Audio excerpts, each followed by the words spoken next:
Are you thankful? Are you thankful on this almost Thanksgiving? Well, I'm thankful for lots of things and very unthankful for lots of things. You did a good job listing lots of things I'm not thankful for. But there's the idea of nationality, which is basically pack mentality. You know, this is your team. You wave the flag around and this is your team, hurrah, hurrah. Part of the result of that and part of it what it's designed to do is make people not want to criticize their own quote unquote team. You know, we're taught this is our country and our government and our yada, yada, yada. And so if you say something bad about it, you're saying something bad about all of us and saying something bad about our team. So that you're basically supposed to, like, a lot of people think the two choices are completely love it and say nothing bad about it, or completely hate it and say everything bad about it. And it's just, it's bizarre. It's indoctrination. If I lived in a house and we just had a hurricane here, if a tree fell over and smashed a hole in my house, and I said, whoa, there's a big hole in the roof, I got to fix it. I don't think my family would say, how could you say that about our great house? If you don't like this house, just get out. You know, the obvious answer is there's a really, really, really big problem. Now, there's lots of other things like all the walls are still up. Okay, that's good. We could be thankful for that. But if there's a big hole in the roof, you really have to do something about it. And so the sort of nationalism and the flag waving, the whole love it or leave it thing, where if you don't like it, you go to North Korea, blah, blah, blah, is just, it's so backwards and weird. It's people not wanting to admit there's anything wrong. And, there's always something wrong with every country. And there's always been something wrong with things here. It's just been getting rather drastic recently. And there are a lot of things I'm grateful for. Like, people will say, well, the fact that you're even allowed to speak out, you can't in some countries. Yeah, that's quite true. And I'm very thankful that we're still to the point where I'm allowed to publicly bash the control freaks in Washington.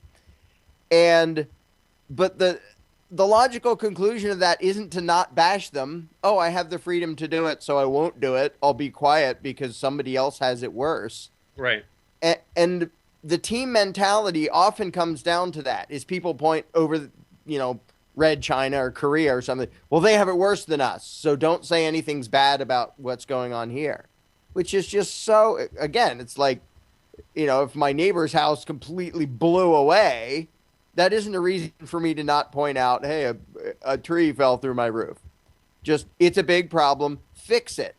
And the idea that if you're thankful and grateful for what we do have, because we still have pretty much prosperity and some freedom kind of left over from what the country was supposed to be, even though it was, if you ask me, it was kind of messed up to begin with. But we're sort of carrying along on the debris from a relatively free piece of dirt that made a whole lot of wealth. And so we still have, computers and the internet and electricity for one thing, so we can do the show. So I'm grateful for that. But the idea that you should weigh everything and then either be completely grateful and not want to change anything or completely despondent and go away to some other country, it's just sort of silly. And I think people are trained to think that way so that they don't say, well, I kind of like this place. I like some of the people here, but there is a lot completely messed up with what is going on here and the rest of the world. But here in particular, because this is where I am. This is where I live. Yeah. Yeah, no doubt about it. Great explanation, and we'll touch on that a little bit more. Guys, if you want to call in, if you have questions for myself or for Larken or for Karen, 877-342-6673. We'll take calls for the first hour tonight. So 877-342-6673. We'll be right back with Karen Tostado, Larken Rose, or Wide Awake News Radio. Hang tight. All right, guys, welcome back to Wide Awake News Radio. I'm Charlie McGrath, your host. We have Larken Rose joining us tonight, as well as Karen Quinn Tostado. Karen, you heard my little mini rant there on things I'm not grateful for. Larken made some great points on dividing up things to be thankful for versus this mass herd mentality of it's all got to be great or it's all got to be bad. Give us your take on how you sit in November of 2012 the condition of your life, your country, in this Thanksgiving season? Well, life in this country sucks pretty badly right now for many people. And it's unfortunate that we are still justifying the system that is crucifying us. But we figure that, okay, my patriotism depends on voting for the red, white, and blue, or the red or the blue, or we're still giving away our power. I'm disappointed that we are. I've been disappointed for years that people don't recognize how much we outnumber this small, insane minority, the dominant insane minority, these elite, evil, lying, inbred, traitorous eugenicists. I think that we truly are missing the bigger picture here because we're so compartmentalized and we're taught to obey from the time we're born. It's where I've got to agree with Larken, and really one of my favorite books here, The Most Dangerous Superstition, which is government. So I'm not grateful for government, central government, or actually any government. I think it's time to grow up and realize we are equal. And as equal people, that means that we all have a right not only to life, liberty, and happiness, but we have a right to defend ourselves when violence is called for. And in my opinion, that's the only time it's called for, to defend yourself. This violence that's perpetrated on us by the state, when we do speak up, like Larkin was saying earlier, that here he could still say something, but then on the break, you can't. It depending on who you are, you can be arrested for putting down the state. You can be accused of being a terrorist by a pissed off neighbor, and your life can be over in a second. I was looking also, and I'll put this link in the chat room here. There's an Army manual out there that is the internment resettlement PDF, where they talk about civilians, displaced civilians. We're all a bunch of DCs, and we go straight along with prisoners of war, with everything. It's a nightmare. There's a mind control chapter. There are many things I am not grateful for, but what I am grateful for is the fact that in Europe, these countries are beginning to strike. They are realizing that solidarity is what it is all about, and refusing to be pawns to these money junkies. I'm grateful that this spark of freedom is beginning, but I'm not grateful for all the damage that's being done in terms of the picketing and the marching. We don't have to do that. We can do it the smart way, prepare ourselves and pull back and let them crash because nobody is obeying them. So I'm grateful for an opportunity for that to happen, for people to wake up and for the world to change. Well, I agree. I agree with that. I mean, I agree that there is things that, if we look at our personal life, my relationship with Karen Tostado, having Larken Rose on the program, having Gary produce this thing, my son who's sitting just a few rooms away from me. I mean, there's obviously things that we need to be grateful of, but obviously my passion is directed more toward what am I leaving? What's coming next? And I agree with you, Karen, and that, the things that most people are grabbing onto as objects for Thanksgiving. I still live in a country where I can have free speech. No, you don't. Do you really believe you do? Because you don't. I mean, you live in a nation that tolerates. There's a giant difference between a nation that tolerates what you say and then the nation that has the control to implement draconian law over you if it decides you have crossed the line. And First Amendment, Second Amendment, these are things that we hold dear. However, guess what? At the drop of a hat or the stroke of a bureaucratic pen, those go away, and you become a belligerent actor, and you could be ushered off with no oversight, none of your constitutional guaranteed freedom that is going to even be paid attention to, and considered before they do such a thing. So I think we're on a extremely, extremely slippery slope to the point that there's nothing that I say, Larken, there's nothing that you say, Karen, there's nothing that you're going to come on here and say that there isn't, or do for that matter. Larken, you've actually stood up for yourself and been prosecuted for it. But there's nothing that we do from a day-to-day basis on this program, on the website, anything that we say, there's an ability or a law to implement some kind of force against us for saying it or doing it. So it's the notion that we live in a free country that, to me, is the biggest slap in the face that anybody can truly say that to me. I don't live in a free country.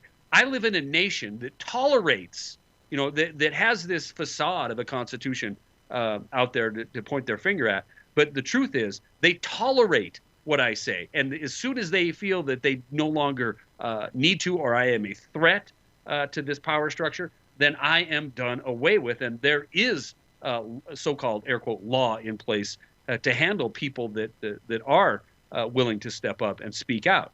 So I live in a nation where the mentality of, if you don't do anything wrong, you have nothing to fear prevails. And that's true. As long as you don't step outside the boundaries, you have nothing. That isn't freedom. That's living. Back to Larken Rose. Stop. Why do we radio?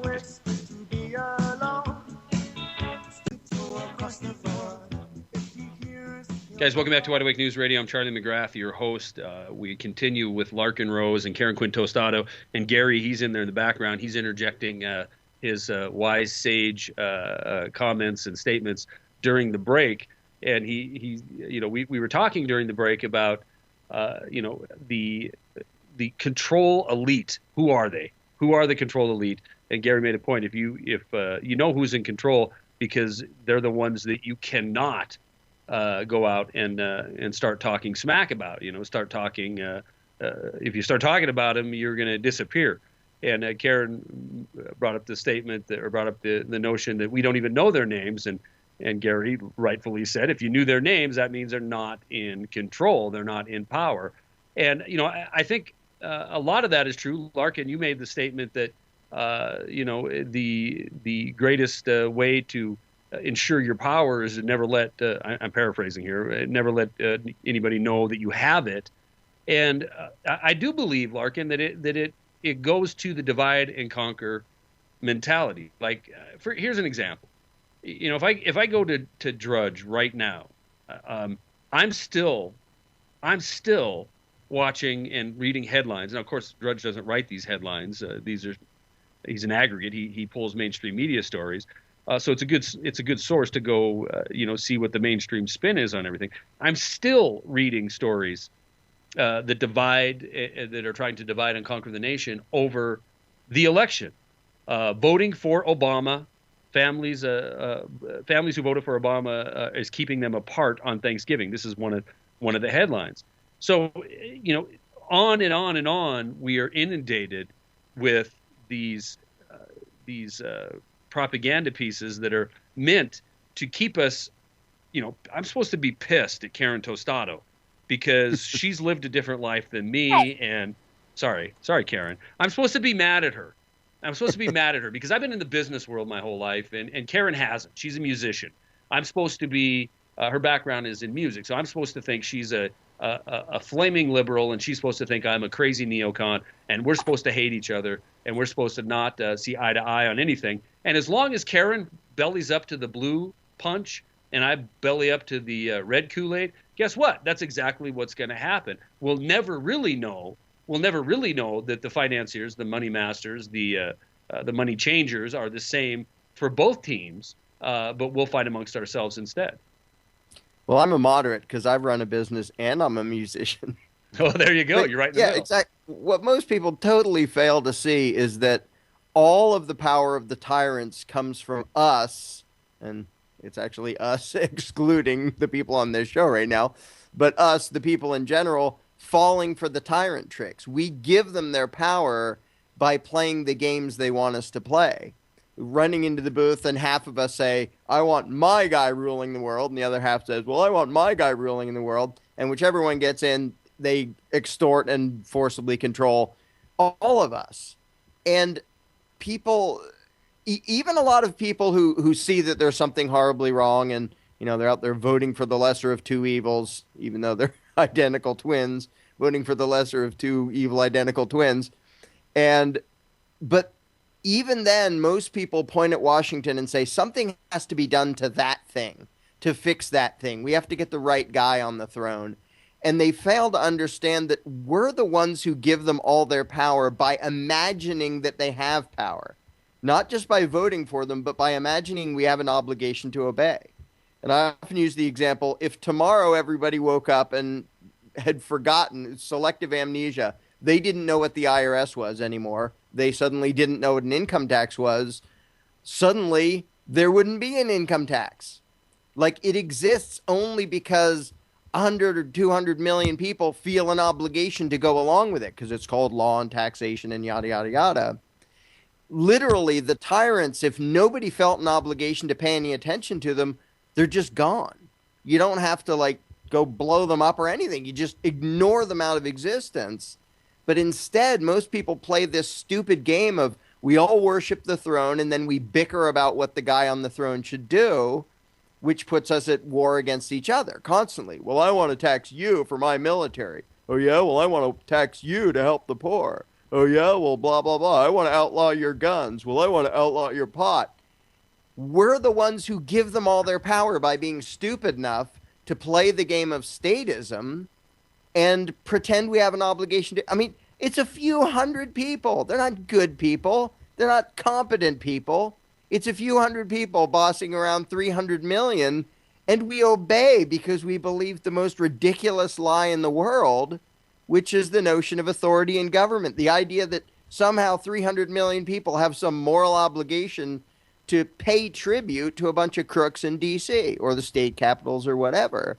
And if we just outgrow that, you don't have to do anything to the government except literally ignore it out of existence. Yay! That's exactly what I think. And that's why some people have the hardest time understanding when I'm talking about a strike and pulling out. It is ignoring the government. It's refusing to participate in immorality. It's refusing to allow ourselves any longer to be used and abused and experimented on and lied to and stolen from because, you know, they tell us that there's overpopulation. All governments talk about wanting to get us down now through the UN to 500 million people. Well, what does that mean? That means that war and disease and geoengineering and vaccines and the GMOs, all of that contributes. When we're sick, we contribute. When we're dying now, from radiation, from these horrible wars, from the depleted uranium. It's all about our belief in government, but we would never, ever kill each other off like this if we were not brainwashed into obedience over our morality. And yeah, and one of the weirdest things is that people are constantly arguing with me that government is what makes us civilized. We'd all be wild, stupid animals killing and eating each other if there weren't a government there keeping us in control, even though literally all the government does is threaten people with violence. That's all a law is. It's saying you have to do this or you're not allowed to do that, and if we catch you disobeying, we hurt you. And the idea that a parasitic gang of thugs threatening everybody is what makes us peaceful and civilized, it's just insane. And then when you add on top of that, like the war on drugs and locking up millions of nonviolent people, and then the war, the good old-fashioned war of mass murder that doesn't happen privately. Like, you can have little feuds, you can have even sort of pretty big feuds, but you don't have world wars without government. So here, you know, you open any newspaper and you say, oh, a gazillion people got killed over there in the war, and people still say, well, we'd be killing each other if we didn't have government. We have government, and we're killing each other because of it, because we believe in that, and because we do what we're told. But people, it's as backwards as you can get to imagine that a parasitic, aggressive, violent ruling class is why we're able to be civilized. It's just, it's so weird, but we are all taught that, and it's a hard thing to give up what you've always heard, even if it's just patently ridiculous. And that's what that is, to claim that a violent gang of thugs are the reason that we get along. Again, I agree. You know, it's also when we think about government, we act like it's something that fell from the sky, like the Bible, you know. People talk about the Bible like it fell from the sky or God, you know, reached down this giant hand, put it here on the planet. And that didn't happen either. All of these, the books and the labels and all of it come from other people who just create their little clubs. They create little names for their clubs. They divide their clubs. They put badges on these people. They put other ones on these people. And then they make up the rules that they create while excluding themselves and taking bribes. You know, so how would we possibly think that this group of people could take care of us better than we can take care of ourselves? And it sounds like we're coming up to a break here. I think I hear music in the background. And this You hear it time, very well. we'll just let Charlie take a break here. And we'll go to this break so Charlie can heal. I kind of just took a break that whole segment, but not a problem. All right, we're going to take a break. We'll be back with Larken Rose, Karen Quinn, Tostado, more Wide Awake News Radio, guys. Hang tight. Larken's not. He's right in the middle, though. Guys, welcome back to Wide Awake News Radio. I'm host Charlie McGrath, and I will remind everybody that the chat room is monitored. You know, everybody can speak their mind in there, but you know, once your point's made, please, you know, no name calling, no attack on one another. This is a very small community, and we're not trying to censor what you say. We're just trying to keep you from dominating chat and whipping a dead horse. It is monitored. You get several warnings if you start just spamming and dropping the same message over and over again after being asked to stop. Then one of the monitors will, as Warren Pollock says, launch you from the chat. Now, you know, we don't like to do that. We rarely do it, but it is done. We do that for a simple reason. We like to get 50, 60, 70 people in here and have a conversation. We don't like to sit there and watch the same fight or argument or thing over and over and over again. So just please keep that in mind. We do have a link down below, the call-in number for an unmonitored chat room that you are more than welcome to take advantage of. We set this up for folks who felt like that we were being the air quote man and trying to stifle your free speech. We set one up just for you. It is there. The link is there. You can go there and say whatever you like about whoever you want, as many times as you like, as many links as you want to drop, and you will be absolutely unharassed whatsoever. Karen, take it away. I mean, you and Larken were talking during the break.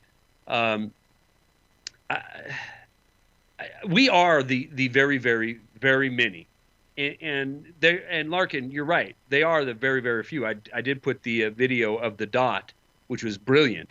I'm kind of ticked off. It's only sitting at about 200,000 views because it's 100% right on the money. As long as we continue to buy into the current paradigm, it isn't changing. It isn't changing. The problem is the dot, part of the control apparatus, part of their mystique is that they have so many people buffaloed, but importantly, they have so many guns buffaloed. Right, but even that's puny compared to what the throng has, all the people. It's just the throng, the people have been convinced that we have some moral obligation to obey, and that our only civil recourse is to ask the control freaks to please change their ways. I mean, literally, you have the bizarre spectacle, which the tiny dot demonstrates by showing the actual size, of 100 million people asking a few hundred people if we can please have permission to keep more of what we earn. And just why would you think 100 million people need permission from a few hundred people they've never even met thousands of miles away to keep their own money, to keep what they earn? And yet people imagine that that's the case. And people feel like, well, I pay my taxes and I'm proud to be a law-abiding taxpayer. As I was mentioning in the break, I'm halfway through making a video about the entire notion of the law, because people have sort of this vague, mushy-headed concept that they were trained to have in their head, that the law means these profound, holy rules about how society should function and how we all get along, and that bears no resemblance to the literal reality. The literal reality is politicians sit down and write out a threat of violence. That's the law, and that's all it is. They enacted so-called law by way of a legislation, and it tells us what we have to do or what we're not allowed to do, and what their mercenaries are going to do to us if we disobey. It has nothing to do with like the general rules of how people should behave, which, in general is pretty darn easy. Don't attack anyone there. That's all the rules. don't aggress against another human being. Like, you don't need a 40 trillion zillion thousand page law book to figure out how to be a civilized human being.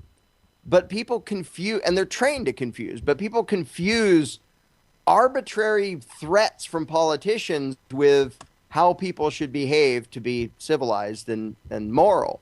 And just the two couldn't possibly be any more different. And yet, when you say law abiding, they think that means being a good person, when what it really means is obeying this myriad of arbitrary threats of violence coming from a parasitical gang of thugs 1,000 miles away. And who would take pride in that? Nobody. Well, also obeying the law means that during Hurricane Sandy, when food and supplies were delivered, they couldn't get to the people who needed them because they weren't union. There's a law. Or what about laws like you so eloquently pointed out in your book, The Most Dangerous Superstition, where you have, before Prohibition, you've got booze is good. The next day Prohibition passes and that's it, you're in trouble now. And then who benefits? Well, the government's in there in the background. The Bushes made tons of money off that. And then they were able to finance Hitler and do some other, nefarious, wonderful things in the background that they usually keep doing. It's another thing that I would like to encourage people this Thanksgiving when we're thinking, oh yeah, we're free. Well, go to the airport and just try and walk on the plane like in the good old days without being searched or abused or having to watch your family be abused. And how many people listening to me who are going through this have ever done their own research into why we accept this sexual abuse, we accept our children being abused, we accept our parents and our mothers being felt up and then irradiated. I mean, this is a law now, and from what I understand, they're also able to tell you verbal commands like stop and don't move. Well, how about frack you and the rest of your whole TSA agency? I mean, yeah, and that mentality is obviously in the TSA, but all over the place. A term I hardly heard at all until a few years ago, and now it's everywhere, is if a cop gives you a lawful order, which means any arbitrary whim he happens to have, and you disobey, then you're the evil one and he should beat the tar out of you. But that, again, the lawful thing it totally trains people to think we should do it because authority told us to. It's totally the slave mentality. And people say, oh, come on, we're not slaves. They just get to tell us how much of what we earn we're allowed to keep. And they get to tell us where we can live and what we can eat and where we can work and how much we can get paid and pretty much everything about our lives. But we're not slaves. And people fail to notice that the fundamental nature of enslavement is way more mental than physical. It's the law and it's authority, and these are the rules. That shows that, it's not like they have to tackle everybody and tie them up to make them do this. People walk into it and they cooperate, and they think they're being good by allowing themselves to be treated like cattle.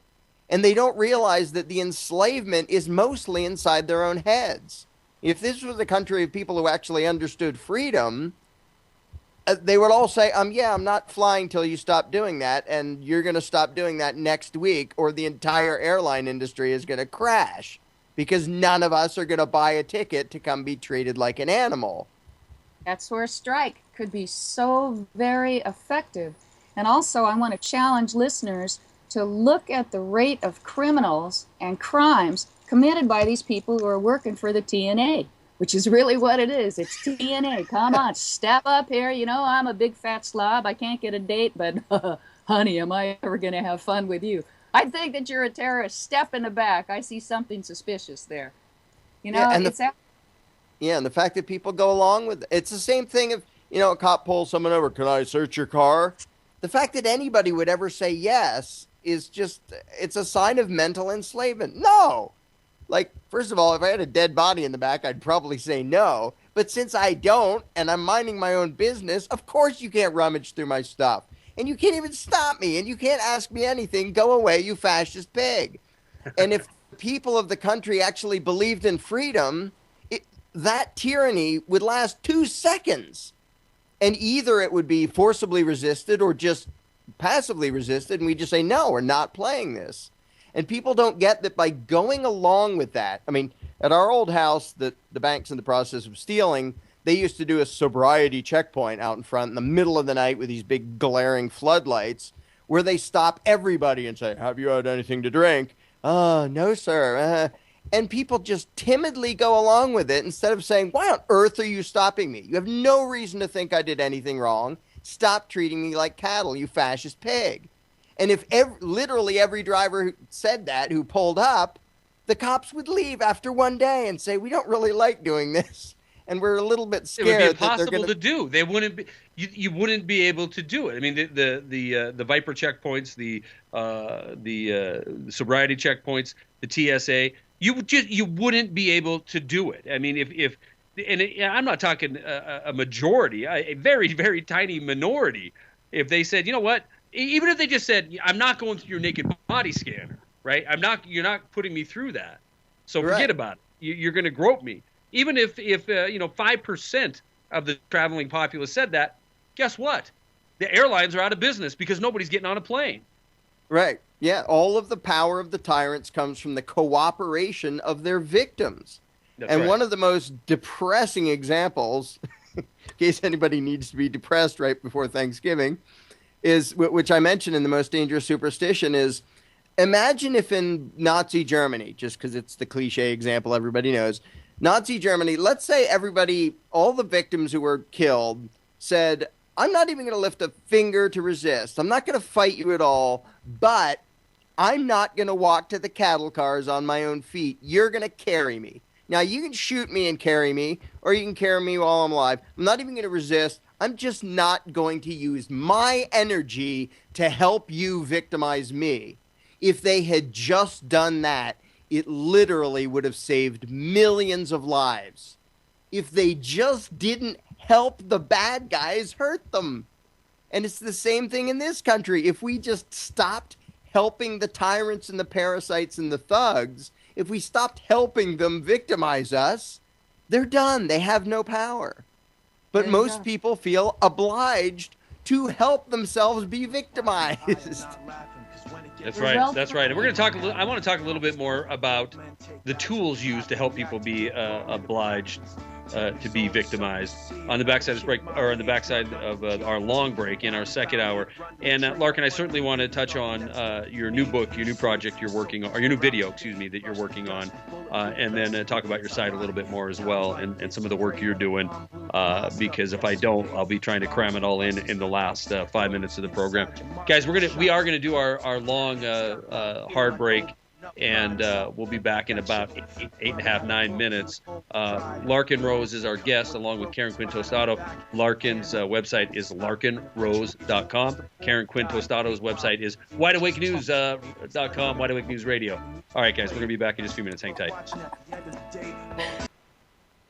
I'm going to go get some more water. I'll be back in just a few minutes. Hey, what happened to United We Strike for my website? Oh, I'm sorry, Karen. I'm sorry. Are you still running? Are you still running it? Yeah. I didn't know you were still running. I thought you gave up the duties of the day-to-day. No, I'm still the main voice, and now seeing that it was my baby, so I'm still working it. Going back to the original United We Strike, because we got to strike before we can win from these bozos. Okay, I'm going to be back. By the way, the screen that I've been posting for Karen clearly indicates her website is unitedwestrike.com. And for Larken Rose, I have larkenrose.com. That is correct, is it not? Yep. There's no I in it. It's LARKENROSE.com. That is correct. All righty. All right, so I could see how, too, if it's Larken Rose, like you asked me if I was Karen, so you must know a Karen. I know a Karen and a Karen, both spelled the same way yours is. And I can, half the time, I can't even keep their names straight. So you add in a third, and I forget it in 2 seconds. So if I call you the wrong one, sorry about that. You can call me QT too before Quinn Tostado if you want. If that makes it easier, I'll say, okay, this is Cutie. QT. Oh, we were talking about the music. So you do all kinds of music. Do you sing? What do you play? Just studio stuff, or you? I try to avoid singing. Well, I have a multi-track recording studio inside a computer, mostly like keyboard-based and a million synthesizers, but one that can sound like any instrument and sound real. And so I do orchestration and stuff. I hardly ever have time these days. That's what I would be doing if I wasn't like trying to fix the world, which seems like a full-time job sometimes. Man, I hear you on that one. Much more fun. But it's hard, isn't it, to concentrate on our lives and having fun when the rest of the world's going to hell in a handbasket, and it could be fixed so much easier than people are willing to believe. Yep. And it's, I dream of a world where everyone won't have to care about politics because the whole stupid game will be gone. I sort of sympathize with the people who are apathetic and don't want to pay attention. First of all, because inside their mindset, there's nothing they can do and they know it. The game is rigged and it's a stupid joke, and so they give up because they don't think there's any way to do anything about it. But my goal isn't to get everyone involved in politics. It's to end the stupid game so everyone can ignore it and get about their lives doing stuff that matters, including me. I have tons of stuff I'd love to be doing instead of trying to remove this ridiculous, violent parasite from society.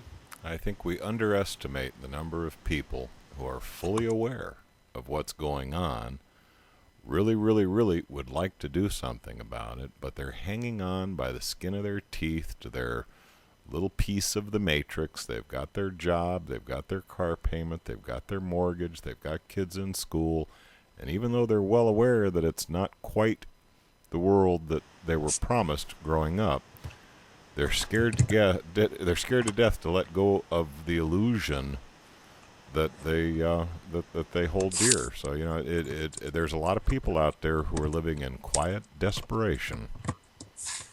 Yep, and there are a lot of people who are finally letting go of that and accepting reality. When it gets so bad that you have nothing left to lose, then people dare to start thinking about stuff. But yeah, as long as people are scared of the security and whatever stuff they do have and the predictability, they just, people are terrified of the unknown, even if it's 1,000,000 times better than the known. But slowly we're getting there. I think that it will pick up speed. I hope it'll pick up speed because things really can change. My dream is that people just understand it, and I don't know what the flashpoint will be, but they do decide to strike, and globally. And so like Occupy, instead of having to go out and sit anywhere, you occupy your heart, your mind, your house. You make sure you've got all the supplies you need to not only eat and be off the grid as well as you can, but to protect yourself. And if we just stayed away and we pulled back and stopped this forward momentum for 3, 4, 5 days. Imagine if there were empty airports and empty buses and empty banks, and many of the people in uniforms refused to go along with the fighting. I heard that there were quite a few troops in Spain that showed up on the side of the people. That's what we need. People actually stepping out of the uniform and into their lives, because the law has nothing to do with morality. It's all about obedience, subservience, slavery, and granting bullies the right to be just as horrible as they can be. Yeah, and that people often, they sort of view the government as the scary enemy and the cops as the scary enemy, and for good reason, because they do nasty, violent things. But they fail to realize if those people woke up too, if the enforcers said, "Why am I doing this? This is bogus. I quit." There's nothing else that needs to happen. I mean, which is one reason I often focus the ideas to the enforcers, whether they're tax collectors or soldiers or cops or whatever. Like, if they wise up and realize what I'm doing is immoral, and the fact that I have a politician scribble telling me to doesn't make it okay, never mind, I quit, that's just the end. And I think it happened in Greece too, and now in Spain, where some soldiers just said, "Yeah, we're not going to shoot these people. In fact, we kind of like what they're saying." And Yay. you know, if U.S. troops could wise up and do that too, and say, "We don't want to be over on the other side of the world killing people we know nothing about. We're going to go home, and if they tell us to go disarm people, we're just not going to. And if they tell us to round up people, we're just not going to." And then you see that the power is all illusion. It just goes poof. If the people don't believe that the tyrants have power, they don't have power. Well, that's where, though, we have to really understand that we talk a lot about them versus us, but it's really all us at different levels of perception. And the point of power, as Mark Passio says, really is in the order follower. If you refuse to follow that order, they can't oppress you. If you refuse to go along with it, although now too it's getting really scary because we've got the EMF wars. I mean, we're IMF, DMF, and all the rest of it. But there was that I don't know if you heard about the man Dr. Bell, who was on with Jesse Ventura. And he was talking about the microwave weapons, and 2 days after the interview, he was dead of an apparent I did hear attack. about that. Yeah, which is the symptoms. So if people are afraid of that too, we've got to lose our fear of dying. But then again, a lot of people are stuck thinking, well, this is it. I've got to do everything I can right here, right now, because my religion tells me. And then when I die, I'm going to get 72 virgins if I'm a good, whatever. I want to know what those 72 virgins did wrong is what I want to know. Right, poor them. Bummer of a punishment. Yeah, and it's there's always that balance between, in the short term, people want to avoid trouble and not make waves, but open a history book and see what happens when nobody makes waves. Guys, you're wasting all this. You're wasting all this good material during the break. Yeah, I know. I mean, I hope you guys are taking notes and you're going to use this material when the show resumes. By the way, the show's going to come back up in just a couple of minutes, so if you need to refresh your break or go pee real quick, now take this moment because we've only got a couple of minutes left here. Hey, Karen. Yes. Would you take the first segment? I'm handling an issue here real quick. Okay. I'll be back, but it'll just be a few minutes. Okay. All right, thanks. I'll be right back. And besides Gary, we've got people in JTV, right? Well, yeah, but that's a fairly small audience. You have to remember, I edit out all the commercials, so all this good stuff during this break. If you guys don't remember what you were talking about and go through it again, we're not going to get it on the recording. All right, welcome back, everyone, to Charlie McGrath's Wide Awake News. Our guest this evening is Larken Rose. Charlie will be with us in just a second here, but Larken and I have been talking. For one thing, I want to say it's very refreshing to speak to somebody who I resonate with so well, I feel. So, Larken, if that's not true for you, don't say anything now. Feels true, but maybe you're just a federal spy and just pretending. Oh, man. Really good spy. Well, on the break, and for some of the folks at JTV, we are talking more about how all of this really could stop. The more of us who understand just what is up, the more of us who start to realize that the law has nothing to do with morality. The law is simply a con job where we've been trained that we have to obey the law because these people who just conveniently have exempted themselves from those laws are telling us that we have to, and we revere them at the sake of our own lives, and we don't need to do that. And Larken, you were saying that you're working on another video about the law. I know Charlie wanted to touch on that, and the only thing that it made me think of is a breaking rocks in the hot sun. I fought the law and the law won. And exactly. And the mentality behind just that term sums up so much of why tyranny and oppression keep happening.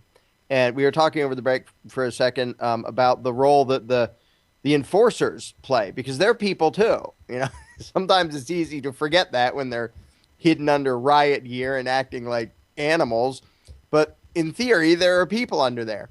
And we were mentioning how I think it happened in Greece, and I know it was just happening in Spain, where troops decided we're not going to obey orders. We're not going to go harass or shoot at these protesters.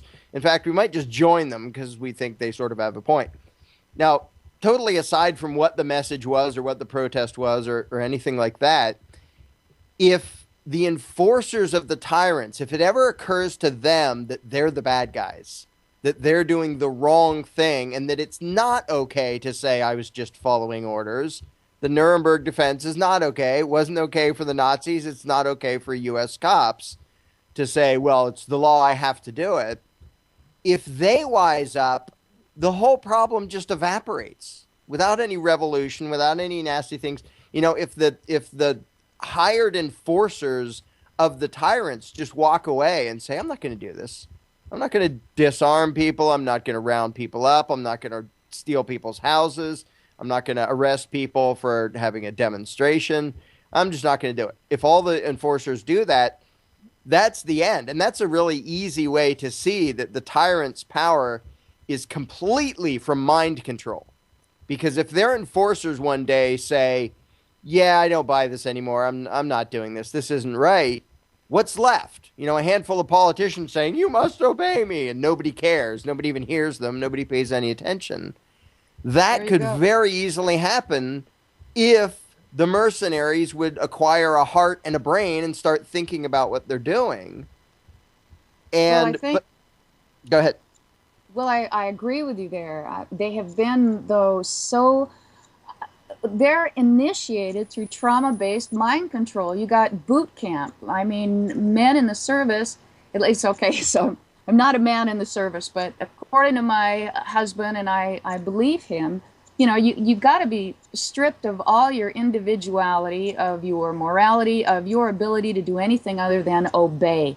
And that's what boot camp is all about. And then they're vaccinated, and they play the patriotic songs, and they definitely do the mind control. And there is, folks, if you look at that Army resettlement internment, it's unbelievable. The military industrial complex, the madness, the unaccountability, the unending spending, the pocketbooks here, it's ridiculous. They just pay for everything, but all of the technology, everything is built around war, around suppression, around slavery, around terrorism. Be very afraid. And the people in uniform have been duped. And my hope is that they will wake up. And again, I really love the work that Mark Passio has done on this with whatonearthishappening.com, because he points out very clearly how even on their uniforms, those who are in power mock them with the inverted stars, with all the other insignias on there to show how they are simply pawns in the game. They don't have a mind, and actually they are thought of with complete contempt, because in effect these men and women in uniforms who go in, I believe the majority of them with the very best of intentions, are so lied to and so traumatized. They're working against their own best interest and that of other people of the world, without recognizing that they're a Judas, and they are totally disregarded, hated, reviled by those who give them the orders, because we are so easy to sell out our own kind. Yeah, and the power of the mind control that they do in military training, I mean, they don't even hide it. They make it very obvious that we're going to literally beat out of you any individuality and responsibility and personal judgment you have until you're a puppet of us. Sir, yes, sir. I will do as you say, sir. I won't think. I'm a Marine. And it's so overt in that case. It's just sort of a more blatant version of the whole Prussian indoctrination system and training everybody to be subservient to authority. But it's it's so effective that you can literally make somebody go murder a complete stranger because you told them to. Because they're put into this intense training where it's bashed into their heads that this is an order means you cannot disobey this. You have no right to even think about disobeying this. This is an order from authority, and you will do as you're told because that makes you brave and courageous and moral. No, it makes you a stupid, vicious, fascist coward. To all the troops out there, I don't support the troops because you're stupid, vicious cowards. The day you say, I'm not going to hurt my fellow man just because some jackass I don't even know told somebody else to tell somebody else to tell somebody else to tell me to do it, I'm not going to do that. That's the day you're a man. If you're a Marine, you are not a man because you don't take on the responsibility to judge right from wrong and act accordingly, because anybody who does would quit and come home and like join Iraq Veterans Against the War or Oath Keepers or whatever else and admit you are not brave, you are not courageous, you are not moral. You are exactly what the Nazis were, unthinking thugs for some of the evilest people in the world. Now, the good news is a lot of soldiers seem to be figuring that out, finally. They go in with good intentions and they think we're going to go fight for freedom and justice and yada, yada, yada. And some of them still retain enough of a brain to see that is not what we're doing over there. We're just mercenaries. We're thugs. We're the terrorists. And that's not what I signed up for. And this is going to sound really sad, but I think to try to put a positive spin on something really dang depressing, the suicide rate among U.S. military is huge, and the military and the Pentagon does everything they can to cover it up. I think in a really sad way, that's almost a good sign, because I think it's the humanity in these people realizing what the military turned them into. Now, I wish they would do lots of other things before killing themselves, like quit and come home. Like, don't kill yourself, just stop being a murderer, quit and come home. But I think there's this conflict happening between the human beings in there and the indoctrination that was bashed into their heads. And the fact that there's a conflict is a good sign. Like, Nazi Germany, I don't know how much of a conflict there was. People just sort of did as they were told.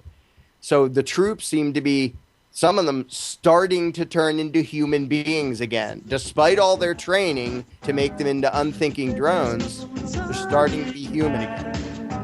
Well, unfortunately, though, the rate is exceeding the rate of military personnel killed in action. So we still have a long way to go, but they are waking up. We'll be back after this break with more of Larken Rose on Charlie McGrath's Wide Awake News. Stay tuned. Guys, welcome back to Wide Awake News Radio. Charlie McGrath, your host, Karen Quinn Tostado, Larken Rose, Gary Hendershot. We're all hanging out, covering many, many different topics. I want to thank Karen for covering for me for that first segment. Larken, I did mention before the break that I'd like to talk a little bit about your next video project, maybe because we didn't cover it in the first hour. Tell us a little bit about your website and what you have going on before we run out of time, because we quickly will. This is a kind of a short segment, so I'm just going to turn it over to you. Okay, my website is larkenrose.com, which is LARKENROSE.com. There's a whole bunch of articles there for free. I've been focusing a lot on making little YouTube videos recently, and my YouTube channel is just youtube.com/larkenrose. And because I find that one of the best ways to try to nudge people into starting to think about these things is not to try to explain the whole world in 10 minutes, but just to take one little inconsistency with the way most people think and mess with their heads a little bit, to try to plant the seed of discomfort, like make them uncomfortable with their own belief system enough that they back up and try to think about it. And one that's in the works right now is about the concept of the law, as I was mentioning before, and what the term means to most people. Like, oh, you have to obey the law because there are these magical rules about how human beings have to behave so we can all get along. Yay. And then it gets into what it actually means, which is threats, politicians making threats and bossing us around and taking our money, and how much mind control there is involved, not just in the law-abiding taxpayers, but in the law enforcers too, who are constantly saying, hey, I don't make the law, I just enforce it. There's this magical thing called the law, and I'm an agent of it, and I don't even have a choice. I have to forcibly impose it upon you because it is the law. And if and your little dog too. Sorry. Right. So in everybody involved, they have to stick this weird notion of the law into their heads and speak of it literally like it's commands from on high. Like this is, some divine power came down and issued these laws. Even though if you actually ask people, everybody knows, oh, well, it's like politicians and their lawyers make up some stuff and then it's a law. But if the very terms law-abiding or a lawbreaker, they have implications that bear no resemblance to reality. They're just threats from politicians. And if a cop came to you and said, hey, the politician told me to come take some of your money because you did something, the cop would feel stupid. The victim would say, I'm not going to go along with that. And it doesn't work. You literally have to brainwash everybody involved into imagining that there's this thing called the law that isn't just some crook's threat. It's some magical, mystical, higher magical authoritarian power that every good person would obey without question. And it really is, and I say this in the book, the belief in government is a faith-based religion. And it took me ages to finally figure that out.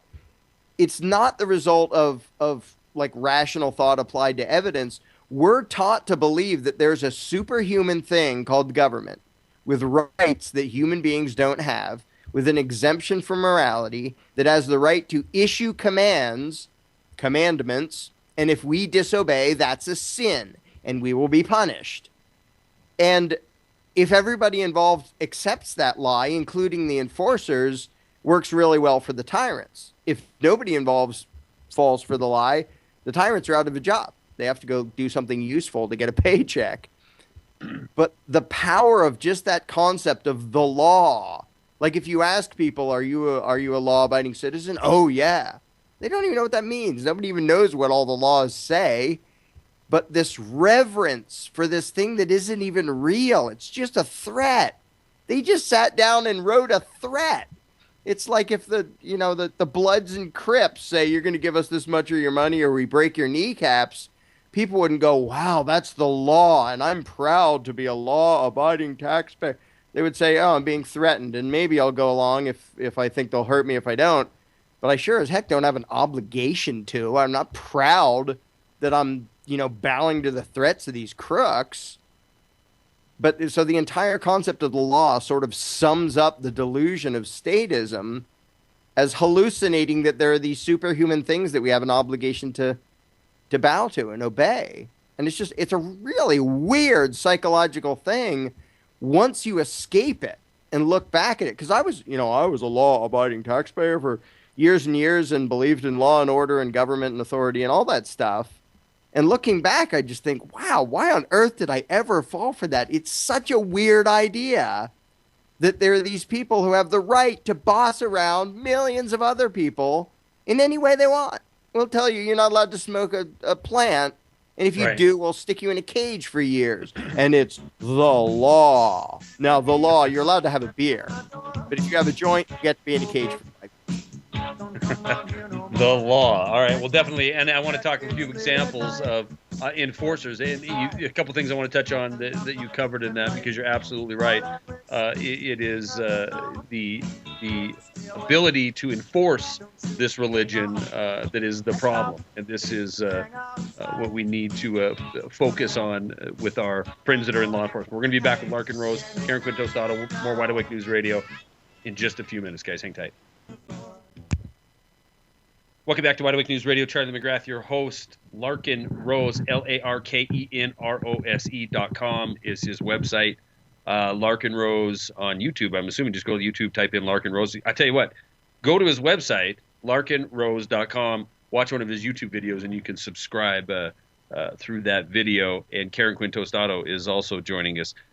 You talked about the law, right? And this government, this government authority, which in and of itself, it constitutes at least the obedience factor constitutes a religion, and I kind of agree with that. I mean, there really is nothing other than thin air and a piece of paper that is mandating that we bow down and lick the boot heel of a tyrannical government. I mean, I think it goes a long way to, right now on Justin TV. If you're watching on Justin TV, I'm holding up not the original. I'm holding up a copy of the Constitution of the United States, and it's a very, very, very small document.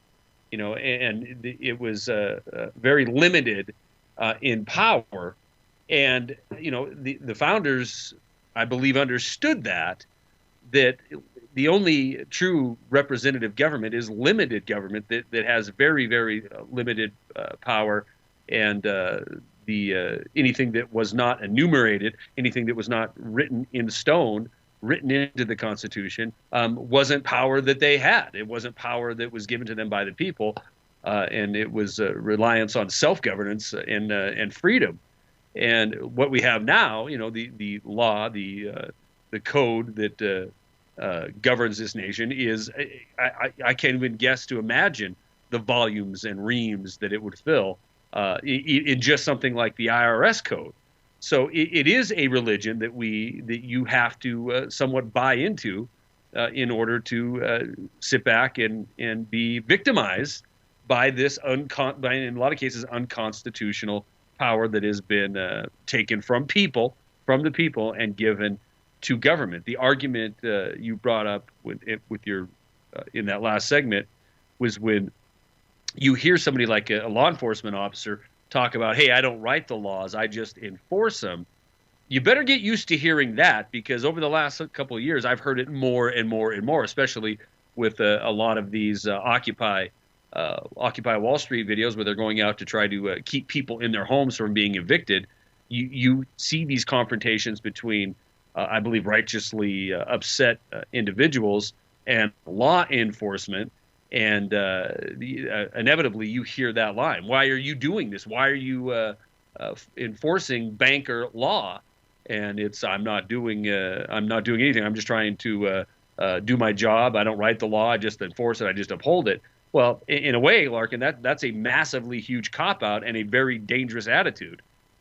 Yeah, and it shows that they really are acting as if they don't have free will. Well, I don't have a choice. I have to do this. Like, sometimes they'll come right out and say that. What a bizarre thing to say. Like, I'm incapable of not macing you or hitting you with this thing because this magical thing called government and law told me to do this to you. And it's actually pretty darn easy to demonstrate that government is a giant mythical deity that people believe in. Because if I went up to somebody and said, yeah, I think drinking alcohol, can hurt your liver, and some people drink too much and they get drunk and get stupid, and some of them get violent. And so if I catch you with a beer, I'm going to bring some guys with guns, and we're going to kick down your door, and we're going to drag you away, and we're going to put you in a cage for 5 years. Nobody would think that was okay. Nobody in the world would think that was okay. Even the most vicious critics of alcohol would say, that's not okay. That's not civilized behavior. But if somebody shows up and says, oh, I see your marijuana plant, and there is a law that says you're not allowed to do that, now suddenly it's okay to have a bunch of paramilitary goons kick down your door and drag you away and put you in a cage, because this wasn't just human beings saying, I don't like your habit or I think it's dangerous. This was the thing called government, and it's not bound by human morality because it's not human. It's superhuman. It has magical rights. I don't have the right to do this, and the politicians as people don't, but somehow they get together and then there's something superhuman, and they're allowed to do that. And not only are they allowed to do that, but disobedience becomes a sin. So if you get caught with the wrong plant and you get shot by the cops coming in because you decide to defend yourself, well, then you deserve it. Because, yeah, inherently smoking a plant isn't that evil an act, but disobeying the law makes you deserve whatever violence is visited upon you. It And cracks me up every time you say that.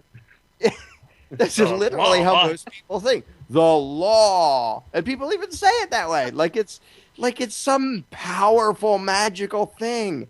It's just a threat from a bunch of crooks. And that's all it's ever been. But the power of the mythology is amazing. Sorry, Go ahead, you Karen. had me visualizing like Charlton Heston standing up with the tablets there and the long rope with the law. That'd be a lot of freaking tablets to hold the whole federal law. You'd have like 20 million tablets of stone just for the tax code. I like too in this year now that I'm an aging baby boomer. I'm 60. Most of the people in politics are, and it cracks me up when I think back to Clinton saying, "Yeah, well, I never inhaled." Well, buddy, I never exhaled.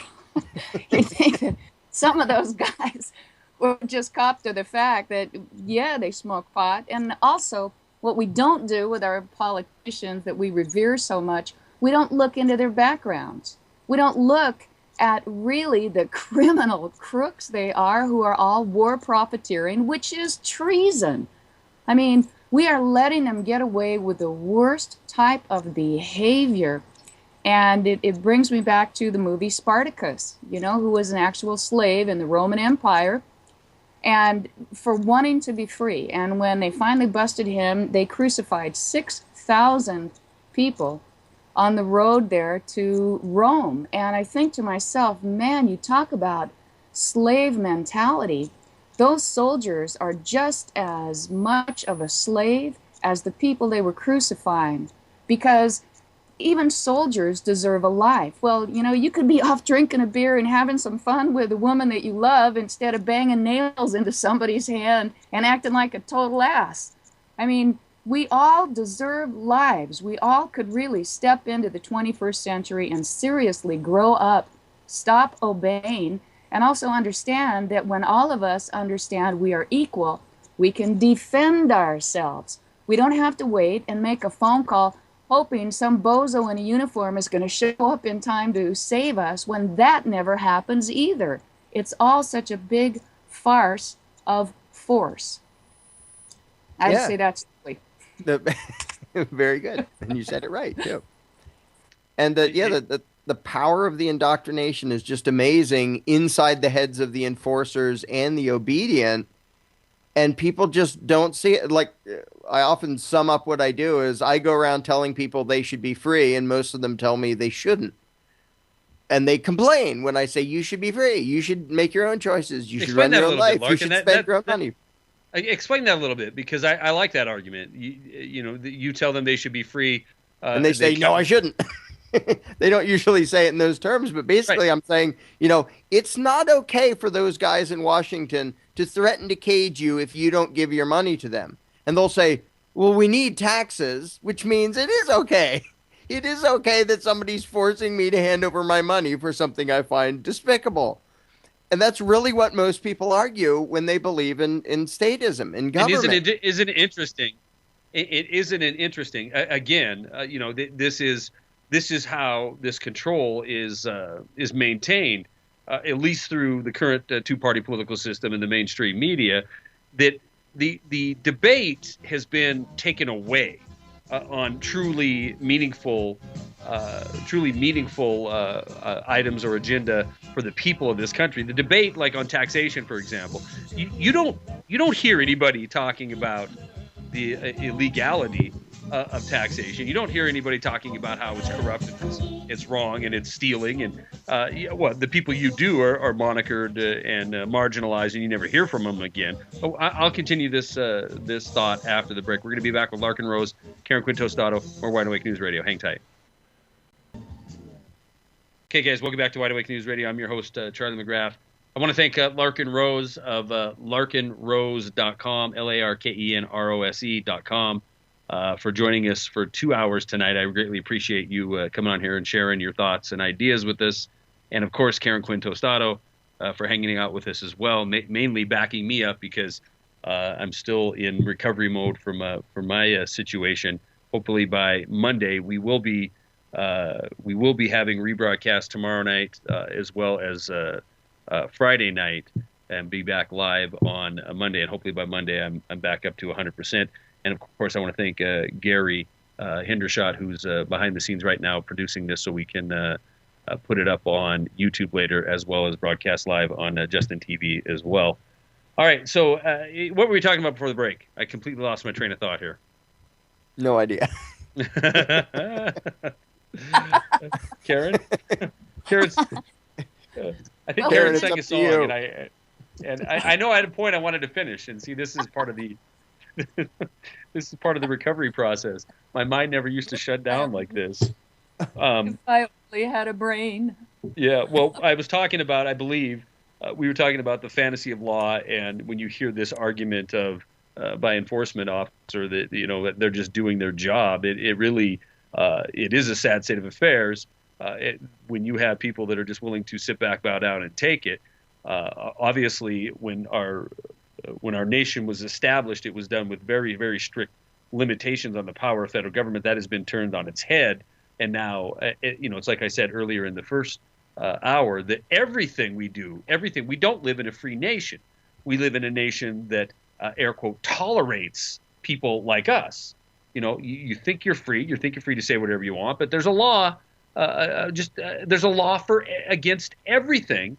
It's just a matter of enforcement, and a lot of people believe that's by design. Make everything illegal, and then you can have a never-ending stream of income, a never-ending stream of control, a never-ending stream of trying to get people into the mindset that there's no inalienable rights. There's no real common law. Certainly a difference between law and common law. There's nothing that isn't that you're born with. There's only rights and liberty that are given from government, and the situation that our nation has been transforming from a republic that was run by common law into this democracy that is run by the tyranny of the majority. Well, we see exactly what we get for it. We have a nation that is completely and totally dominated by the threat of force against the people that make up the nation. Larken? Yeah, and the domination is mostly mental. I mean, when there's the occasional troublemaker who disobeys, they'll send in the thugs with guns, but they don't nearly have enough thugs or enough guns to use brute force on everybody. But they don't need to, because of the mental control and the mental indoctrination. So that, I mean, if you just look at the numbers, it's ridiculous. There's how many millions of people smoke pot.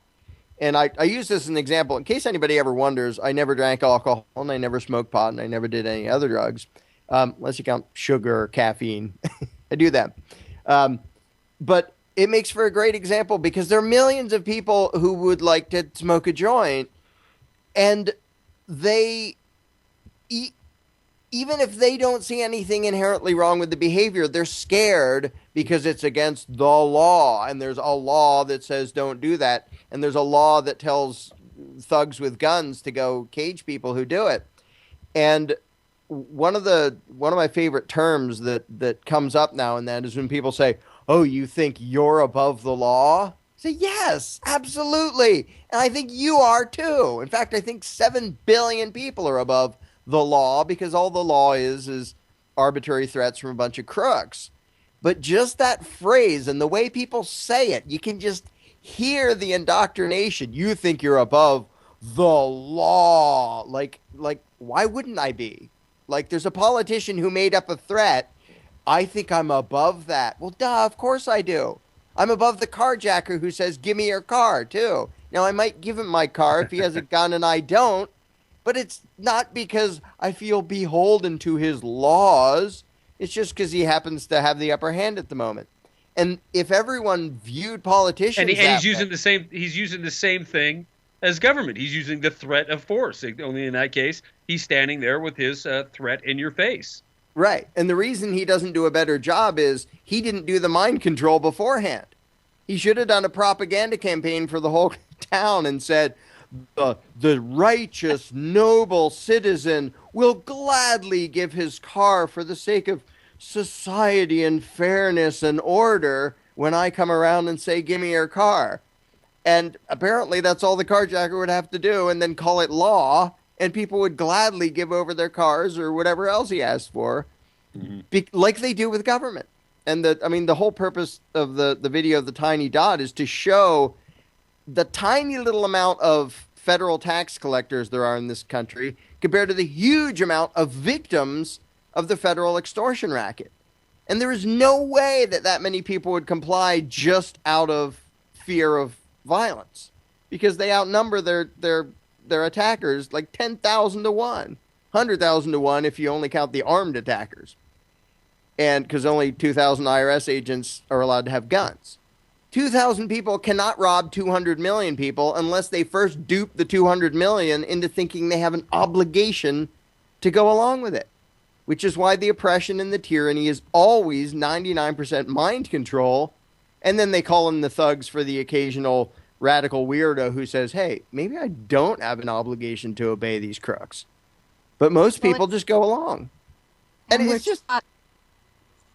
You point out in your book, though, also, Larken, very well that we're raised and trained to obey. I mean, that's what school is all about. You're trained to get awards in memorization and how well you can obey, and then recite your lessons. And that's pretty much it. They don't want you really to think for yourself. And I know I've got a friend here in school whose young son was in trouble because he wasn't fitting in with a group. He wasn't going along. You know, you can't be on your own, just like the boot camp, that trauma-based mind control. You cannot think for yourself.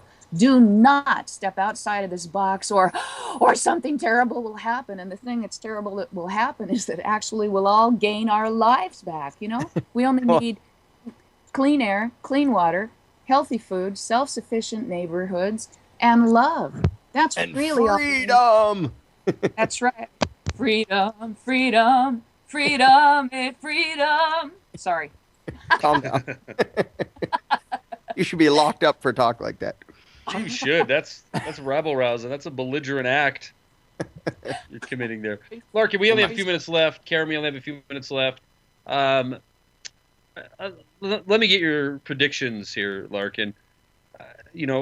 I'm very, very, very surprised how quick after this election we saw the governed by crisis again, a quasi-religion where we have to believe there's a crisis, and we have to believe that acting now is the only solution, and we have to believe that nothing can be done other than the course that we're on, which is more invasion, more war, more killing, more debt, more power to bankers, the whole 9 yards. I was really surprised that no grace period, no afterglow from this election. We just got right back into it. I mean, European debt crisis, war in Gaza that Iran's going to be drawn into. What do you see coming forward in 2013? Well, two things. First of all, I think this empire is doing a nosedive and nothing will save it, and good riddance to it. And the bad news is I think a lot of people are going to suffer, other side of the world and here, from violent conflict and poverty and all sorts of nasty things, just because that's what tyrants always do when they lose their power. They grab for more, and they jump for totalitarianism, and they trigger economic collapse or revolution or, what other disasters happen on the way down. However, the good news is I think now there's a significant number of people, and a growing number of people, who actually understand what freedom means, who actually understand the concept of self-ownership. And you can't make any sort of free society in the middle of a giant, powerful empire. So I see a very unusual, excellent opportunity in the midst of all the disaster that's about to happen for people who actually want freedom when the empire is weak and falling apart and having wars with itself, not to mention with everybody else, because I could imagine a civil war and a revolution and 5 other things happening. While that's falling apart, is having people who believe in freedom basically set up a free society and then tell the rest of the world, look, when this mess is over, if you want to put up a new guy on the throne and you want to bow to him, you go right ahead. Don't tell us that we have to bow to him or we'll get very angry. Just leave us alone. That's all you have to do. And even a tiny percentage of the people doing that, see, I really think most of the world will never grasp the truth and will never grasp morality until somebody can show it to them. Like everybody says, well, show me a society without government. Like, show me a society without slavery. Like, we have to hang on to it because I'm not sure how things would work without this giant, violent, aggressive, parasitic gang of thugs. And so most people literally won't be able to think about it until they see it. And you can't show them it as long as there's a powerful empire because it drives a tank in and makes sure that you can't do it. But if it's falling over, that will be a very unusual opportunity for free people to go and live free and show the rest of the world this is what the whole world should be. Voluntary interaction, a world of equals. We have no masters. We have no slaves. There is no government. There is no authority. We defend ourselves. We organize. We cooperate, but we don't have masters. And if you can show the whole world that, more people are going to be able to start thinking about it. Until then, the indoctrination is so entrenched that a certain number of people will pay attention. And that number has been growing by leaps and bounds, which I'm thrilled about. But a lot of people just, they literally won't be able to think about it until you show it to them. No, you're 100% right. And you know what? I've been saying that for, especially since 2010 and the wave elections brought us more of the same.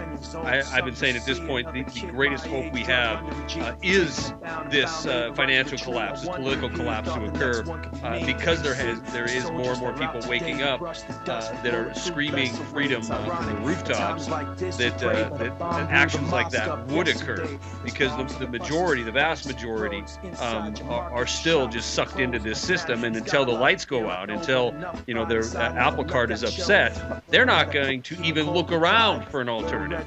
Cold beer, lights on, football game going. Life hasn't changed for me one iota. Larken Rose, thank you very much. I appreciate you coming on. Karen Quinn Tostado, thank you very much for coming in tonight and backing me up and hanging out with us. LarkenRose.com is his website. You can access his videos from there. You can also order his books from there as well. Larken, we'll get you on again real soon. I greatly appreciate you hanging out with me. Thanks a lot. It's been fun.